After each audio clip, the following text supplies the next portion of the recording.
Welcome to our tutorial on how to change the message tone on WhatsApp. In this video, we will guide you through the steps to update your message tone on your Android device. To begin, open WhatsApp on your Android device.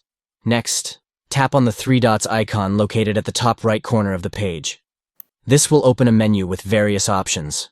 From the menu, select Settings. Once you are in the Settings menu, look for the Notifications option and tap on it. This will take you to a page where you can customize your notification settings. Under the Messages section, tap on Notification Tone. Here, you will be able to choose the tone that you want to set for your WhatsApp messages. You will see a list of different tones to choose from. Simply scroll through the options and select the tone that you prefer.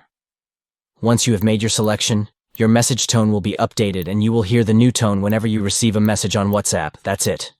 You have successfully changed the message tone on WhatsApp. Thank you for watching this tutorial. If you found this video helpful, don't forget to give it a thumbs up and subscribe to our channel for more useful tips and tricks. Stay tuned for our next tutorial. Thanks for watching.